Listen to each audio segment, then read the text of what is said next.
someone loves you that much, Yeah. they don't stop, like your grandmother, Yeah. she didn't stop being involved in your life. Absolutely. And I've felt every time you've spoken about him that you've brought him into my life just by speaking about him, and now into everyone else's life even more.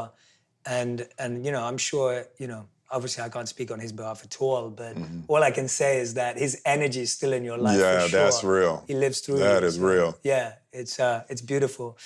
But I want to talk about a few more things before I let you go. I could talk to you forever, and we do that, so I won't do that today. But I wanted to talk to you about when you mentioned, because I came back to this because this was the initial statement that was like, I need to get to know Will. And it was when you said that you were channeling your inner Arjun. Yeah. And you said that, and I was just like, what? I was like, it just, two of my worlds collided. Yeah. I grew up watching Fresh Prince every day. I knew every pickup line. I used every pickup line because of you. I bought the bad boy suit. Yeah. Like, you know, for me, it's like, that was my teenage years. Yeah, that's genius. I watched Bad Boys for Life for the 7th time on the way here today to Dubai, because I thought I was like, it's offensive to watch any other movie. So I've been a big fan for years. Then I go off, be a monk, I come back, and then I'm in the world, and then I see you say this, and I'm like, what? Like, to me, it's just, and obviously getting to know you after that has made me go, okay, God had a plan, and this was all, you know. But tell me about why Arjun as a character for you has been, because you even, and I think this is because of you and your storytelling, you even brought Arjun in my life more to life. So tell me a bit about why Arjun was so synonymous with you. And you know, so there are figures in spiritual texts and just in general for human beings, you know, being creatures of example, and there's, you know, probably for 5 or 6 years before Arjun, I just was stuck on Abraham. I just loved Abraham's life, right? And I was following Abraham, and on his, you know, on his deathbed, he gets up to wash the feet of the guests in his house. You know, just stories like that, you know, just really stuck with me. So then I started reading about Arjun, and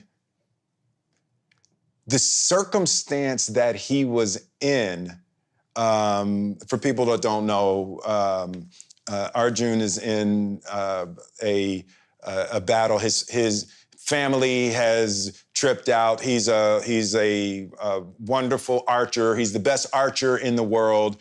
And his family trips out and take the kingdom. And they're like, you know, they snatch his wife, and they're trying to disrobe his wife. And he's looking like, yo, what are y'all jokers doing? Like, and he comes home and he's like, and they seize the kingdom, and he can't believe that they have done this. And he, you know, he's a warrior, and, you know, he could get the kingdom back, you know, but these are his uncles and his brothers-in-laws and his teachers and people that he loved and trusted, and they took his kingdom.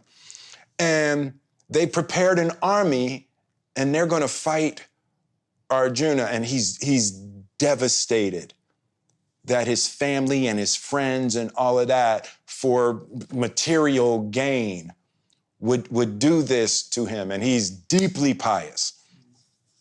And they prepare an army, the greatest army that's ever been assembled, except that they don't know that God is driving Arjuna's chariot. right? And they think they're going to tear through Arjuna, they're going to do all of this, but God is driving Arjuna's chariot, right? And even in that, you know, Arjun, he's like, how can me killing all of my family be the right answer, right? And on the other side of that, he's like, well, I'll just let them kill me. I'm not doing that. There's no version of me going into battle with them. I don't care how wrong they are. I don't care. And as I just got deeper and deeper into that story, it's like, I feel like that all the time, right? I feel like I'm in what Radhanath Swami referred to as a perplexing situation. Always. Always, right? That I feel stuck in a perplexing situation with people I love where there's not clean answers, right? And I always feel strong enough, like if you want to fight, we can fight. I know how to fight, but how can that be the right thing, you know? And I just really related to how the Gita handles those kinds of perplexing situations and recognizing that's what life is. You are born into a perpetual perplexing situation. And that it was the first time that I'd ever heard the spiritual idea like that life is a perplexing situation, and you're never going to get around being stuck in the duality. You have to elevate above the whole thing, you know? And the Christian concept about that I always heard and never understood fully, and my grandmother would say all the time, you got to let go and let God. Yeah.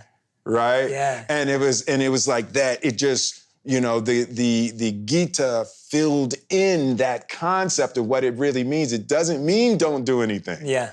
Yeah.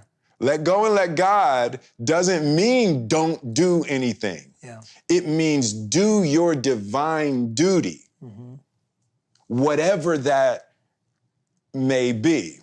And just for whatever reason, the study of the Gita at this particular point in my life really clarified a lot of ideas of how to move through a world where you almost can't do it right. Yeah.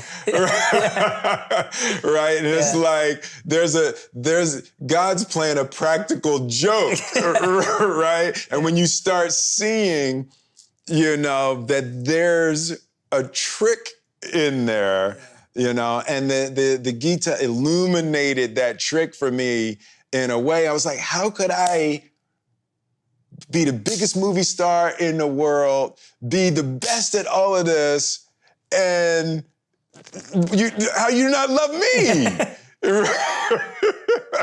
Right? And, you know, how was my family miserable? And it's like, that's the trick. Yeah.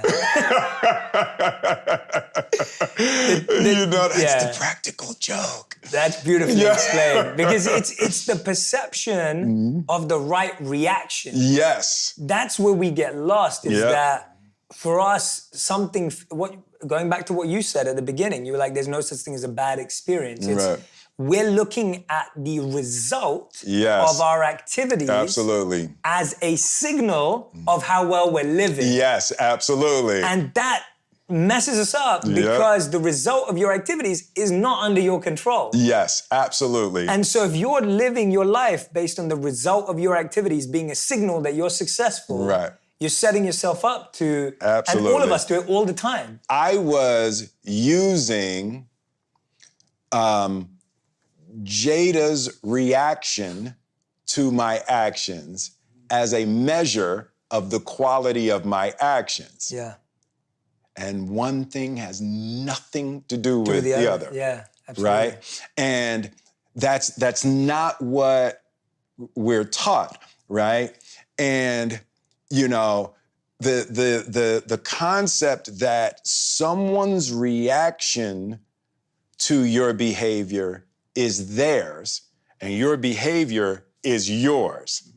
And when you try to marry the two, when you try to use the outcome as a measure of the quality of your own being, that is the kiss of death. Correct. The way that this material world works, you can do everything right and it still go wrong.